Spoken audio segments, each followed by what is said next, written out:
Well,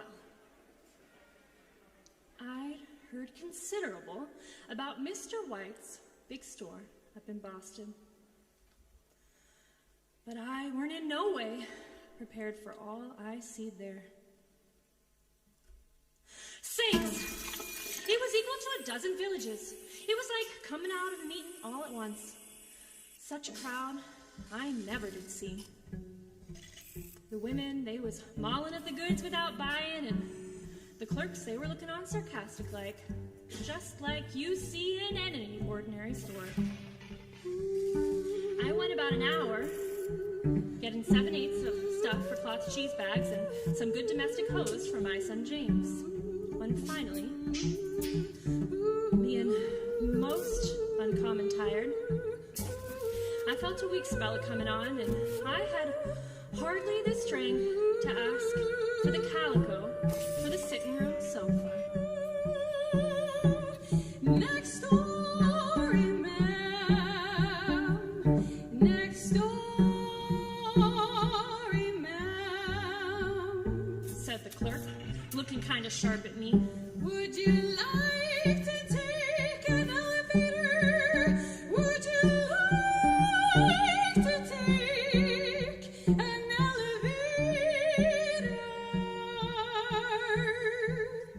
Well, I was beat.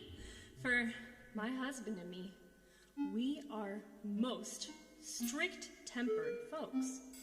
But my son James, he persists in taking elevators, which is nothing but glasses of spirits and water, calculated, as he says, to raise drooping feelings and failing strengths. Sir, said I, as lofty as I could, you would do better for a respectable shop not to be offering elevators to people. Leastways, not to me. So I just kept walking around, not liking to ask questions, showing my country ways.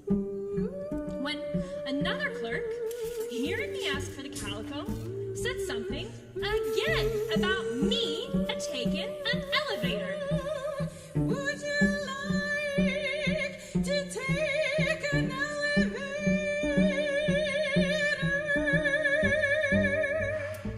Well, this time I was beat. But figuring it were a Boston fashion and it weren't right to seem too backcountry-fied, I said, well, thanks to you, sir, I don't mind trying something of the kind, being most remarkable and thirsty. Certainly, ma'am, says he, nodding careless-like to what I took to be a fancy pail of water.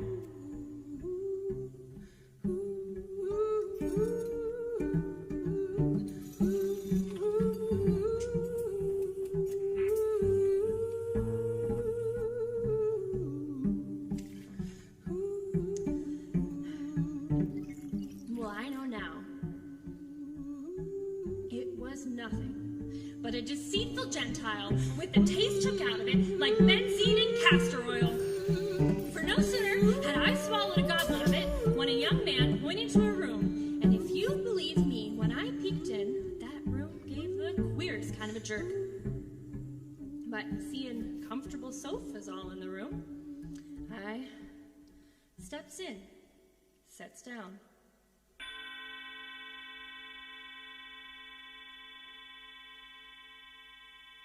Can't do me no harm, thinks I to myself, to sit here till this dizzy spell passes off.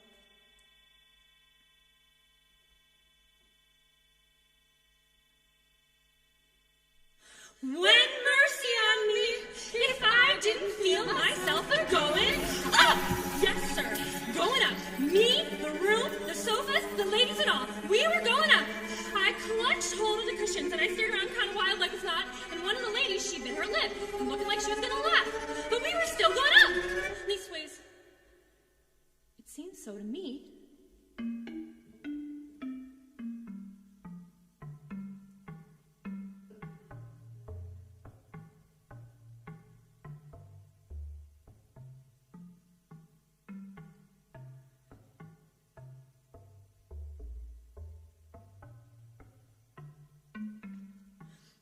Did you take an elevator? I asked the lady alongside me.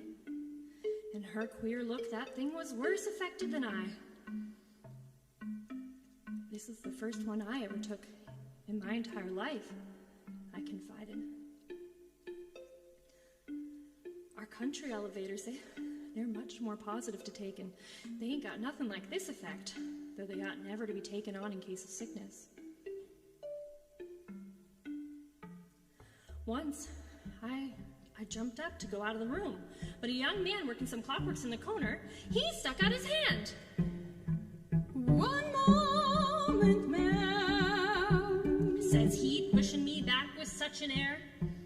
"You'll have no difficulty now," he said, and then the going up stopped. And sure enough, I didn't have no difficulty. For the mental effect of that elevator wore off as quickly as it had come.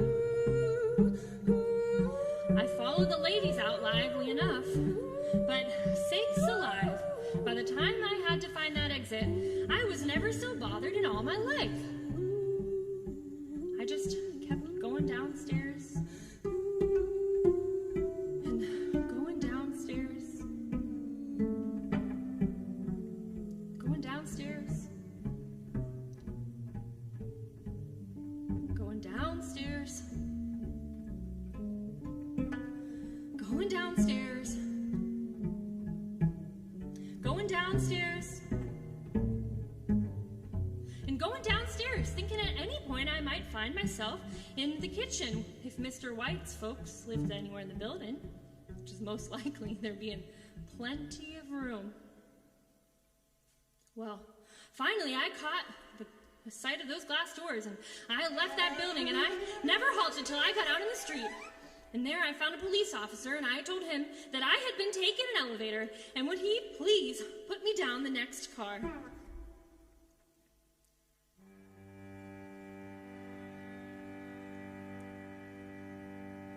To this day, I ain't never told nobody about this story.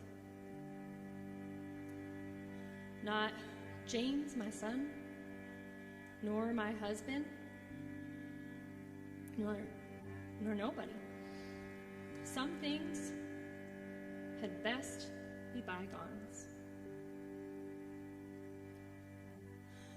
But I feel it's my bounded duty to remind all respectable women, great and small, to never be let in taking an elevator in Boston stores, least of all that newfangled kind, which is equally fatal in consequences to pure spirits, and which looks like nothing at all but pure water, which leads you to taking too much.